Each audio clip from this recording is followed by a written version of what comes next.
Good morning, everybody, and welcome to the least suspenseful announcement of all time. As almost all of you have reported, my Chief of Staff, Rahm Emanuel, has informed me that he will be leaving his post today to explore other opportunities. Now, this is a bittersweet day here at the White House. On the one hand, we are all very excited for Rahm as he takes on a new challenge for which he is extraordinarily well qualified. But we're also losing an incomparable leader of our staff and one who we are going to miss very much. When I first started assembling this administration, I knew we were about to face some of the most difficult years this country has seen in generations. The challenges were big, and the margin for error was small. 2 wars, an economy on the brinks of collapse, and a set of tough choices about issues that we had put off for decades. Choices about health care and energy and education, how to rebuild a middle class that had been struggling for far too long. And I knew that I needed somebody at my side who I could count on day and night to help get the job done. In my mind, there was no candidate for the job of Chief of Staff who would meet the bill as well as Rahm Emanuel. And that's why I told him that he had no choice in the matter. He was not allowed to say no. It wasn't just Rahm's broad array of experiences in Congress and in the White House, in politics and in business. It was also the fact that he just brings an unmatched level of energy and enthusiasm and commitment to every single thing that he does.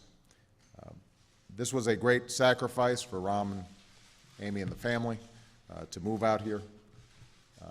Rahm gave up one of the most powerful positions on Capitol Hill to do this.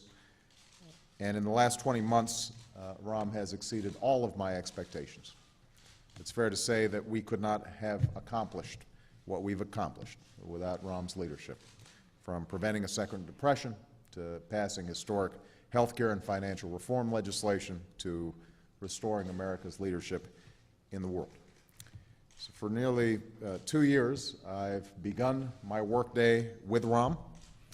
I have ended my workday with Rahm.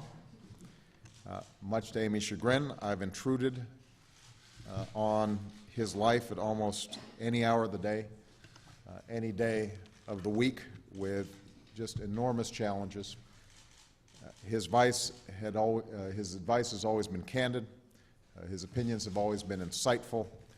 His commitment to his job has always been heartfelt, born of a passionate desire to move this country forward and lift up the lives of the middle class and people who are struggling to get there. He has been a great friend of mine and will continue to be a great friend of mine. He has been a selfless public servant. He has been an outstanding Chief of Staff.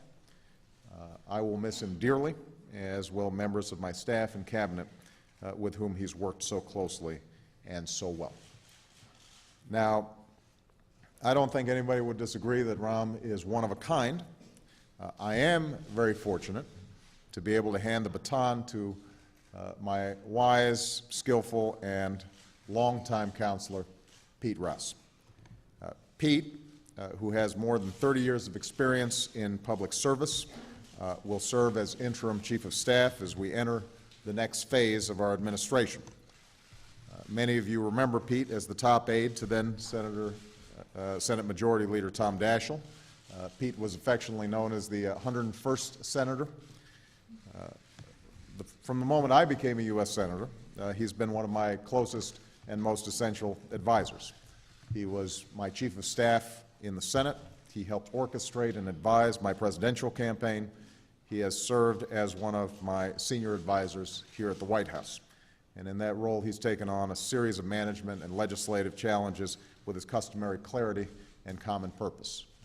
There is a saying around the White House, let's let Pete fix it. And he does. Pete's known as a skillful problem solver, and the good news for him is that we have plenty of problems to solve. So I am extraordinarily grateful to him that he's agreed to serve as our interim chief of staff, and I look forward very much to working with him in this new role. Obviously, these two gentlemen have slightly different styles. I mentioned, for example, this was a couple of years ago, I pointed out that Rahm, when he was a kid, had lost part of his finger in an accident, and it was his middle finger, so it rendered him mute for a while. Pete has never seen a microphone or a TV camera that he likes. And yet, there's something in common here. You know, as President of the United States, you get both the credit and the blame for what happens around here. And the blame is usually deserved, or at least I happily accept it because that comes with the territory. But the credit really goes to the men and women who work in this building. It goes to people like Rahm and Pete and the hundreds of others who are here today, who's sometimes get some attention and sometimes don't. But these are folks who give up incredibly lucrative opportunities, sacrifice enormously, and their families sacrifice enormously. They come here every day to do the best possible job on behalf of the American people, and oftentimes they don't get the thanks that they deserve. So, as your president and as a fellow American, I want to take this moment to say to all the staff, all the cabinet members, how proud I am of you and how grateful I am of you, and how particularly proud and grateful I am to my outgoing Chief of Staff, Rahm Emanuel.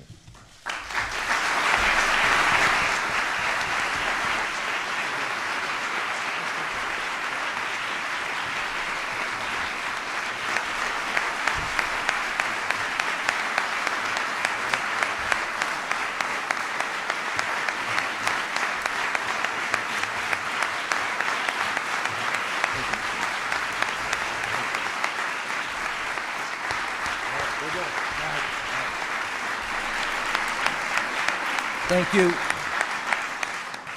Slightly different reception than I got at my bar mitzvah, but I appreciate it. Thank you, Mr. President, for those generous words. But more importantly, thanks for your warm friendship, your confidence, and the opportunity to serve you and our country in such consequential times. Needless to say, this is a bittersweet day for me, too.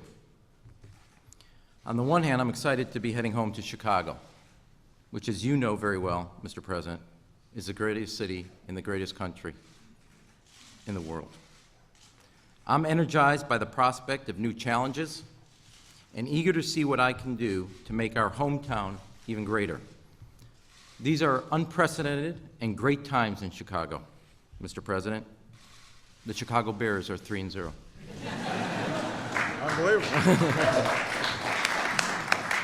I'm also sad to leave you, the Vice President, my terrific colleagues here at the White House, the Cabinet, and so many friends on both sides of Pennsylvania Avenue with whom I've worked as Chief of Staff and as a member of Congress. It's been a profound privilege to work for and with you, Mr. President. I watched you confront some of the toughest challenges of our time, and you've done it with unfailing grace, intelligence, and courage. You had the guts to make the tough calls that stopped the free fall and saved our country from a second Great Depression. You've taken on some of the most powerful interests in this town to stand up for the American people. And you've been willing to challenge the worn-out ideas and the stale thinking that often stands in the way of progress. Mr. President, I thought I was tough. But as someone who saw firsthand how close our nation came to the brink and what you had to do to put America back on track, I want to thank you for being the toughest leader any country could ask for in the toughest times any president has ever faced.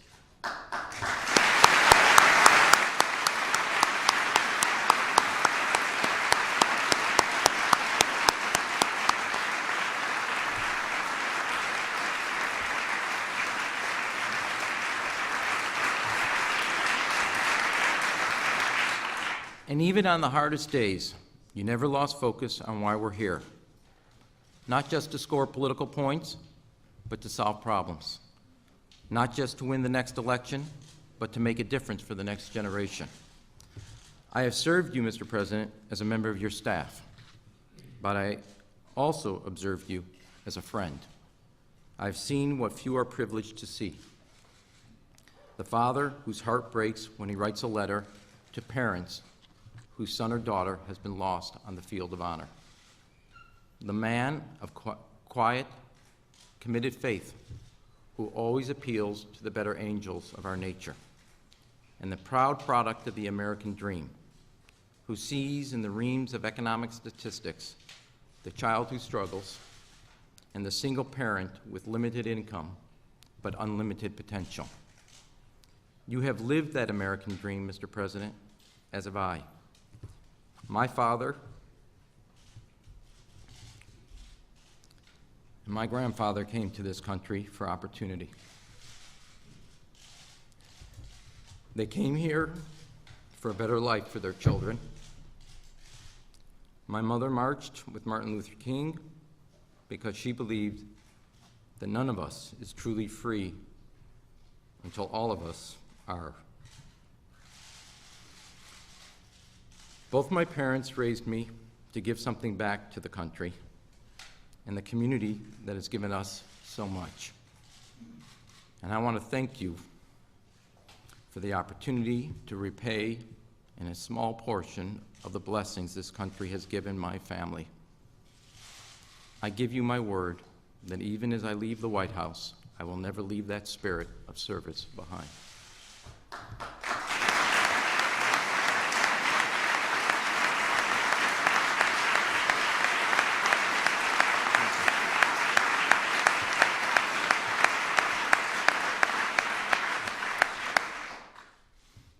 Now, because my temperament is sometimes a bit different than yours, Mr. President, I want to thank my colleagues for your patience the last 2 years that you have shown. I'm sure you've learned some words that you've never heard before, and in an assortment of combination of words.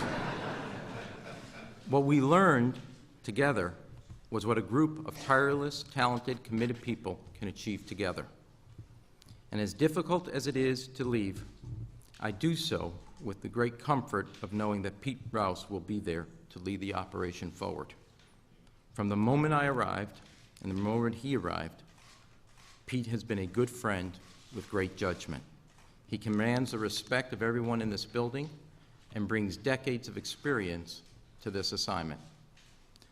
Finally, I want to thank my wife, Amy, and our 3 remarkable children, Zach, Lana, and Leah, without whose love and support none of this would have been possible.